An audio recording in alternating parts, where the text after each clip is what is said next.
मालकानगिरी जिले में पुलिस को बड़ सफलता जंगल भितरे कम्बिंग बेले ठाब होईछि बड़ धरणर माओ डंप MB79 थाना जिनेलगुड़ा जंगल में डीवीएफ बाहिनी पक्षरु कम्बिंग ऑपरेशन चलिथिबा बेले जवान माने माओवादी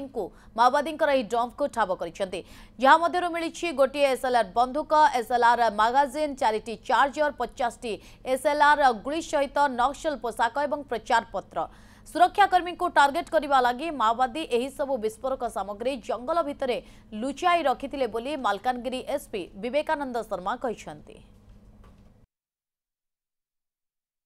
काली आमे रिलायबल इनपुट को आधार करिकी गोटे डीवीएफ टीम सांगरे नेकरी आमे कांटापाली मेतागुड़ा MB79 थाना अंडर और जिनेलगुड़ा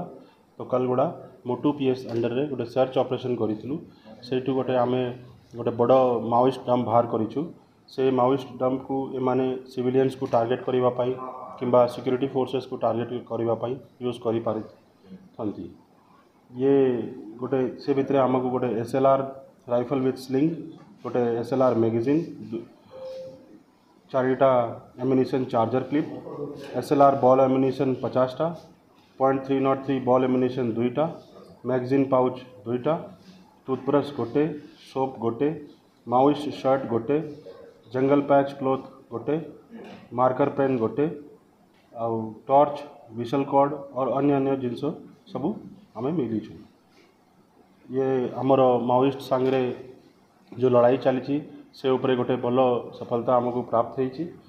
आशा करुँची कि एमती आमर निरंतर प्रयास चलुथिबा सुरक्षा कर्मी को टार्गेट करने माओवादी माने जंगल भितर ये जो माओ सामग्री देखुं ये सब डंप कर रखी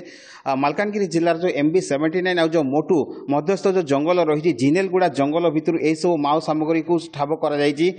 जो डीवीएफ बाहिनी रही मालकानगिरी जिलार डीवीएफ बाहिनी जिते कम्बिंग ऑपरेशन जाते से जो जिनेलगुड़ा जंगल में से माओवादी जो डंप रही जाना पाई परवर्ती अवस्था डंप टी ठाब करते डंप भितर आप देखिपे जो एसएलआर बंदूक रही एसएलआर बंदूक साधारणतः जो बड़ कैडर माने रही था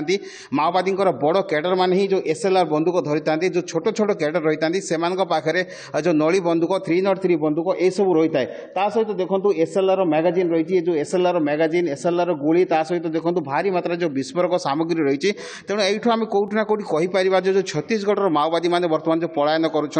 छत्तीसगढ़ जो घमाघम सेठार जो ऑपरेशन चलुची सेठार जो ऑपरेशन पर माओवादी मैंने लुचि पलिया उद्यम करुँचा भितर कौटी ना कौटी सेमानकर सुरक्षित स्थान खोजा लगी ओडिशा भितर जो गत किछि दिन तलर कथा जदि कहबा जेतेबेले छत्तीसगढ़ माओवादी माने ओडिशा भितर को आसिले से जिनेलगुड़ा जंगल में बड़ धरण एनकाउंटर होता है सेठारु पुणी थरे किछि माओवादी को मध्य सेठारु जो गिरफ करा जायतिला एवं ता परवर्ती अवस्था रे एई सब जो माओ सामग्री सेठारु जो डंप ठाब करा जाउछि तेणु कोठी ना कोठी आमे कहि परिबा जे छत्तीसगढ़ जो ऑपरेशन परे पुणी थरे जो माओवादी माने ओडिशा मुहा होउछन्ति एवं ओडिशा भितर से माने निजर आश्रयस्थली खोजिबा लागिछन्ति किंतु मालकानगिरी पुलिस मध्य को कड़ा चैलेंज देवाई प्रस्तुत अच्छा डीवीएफ और एसओजी बाहिनी जो ऑपरेशन पर ये जो सफलता मिली छत्तीसगढ़ हो कि ओडिशा हो 2026 मार्च सुधा जो माओ मुक्त कराजिबे अंचल जेपरि भाव केंद्र गृहमंत्री पूर्व घोषणा करिसेंति से दिगरे छत्तीसगढ़ कथा कहतु कि मालकानगिरी कथा कहतु उभय पटु देखु नक्सल विरोधी ऑपरेशन को जोरदार करा जायछि मालकानगिरी जिलार सीमांतवर्ती अंचल गुड़िक रोचे विशेषकर छत्तीसगढ़ सीमांत जो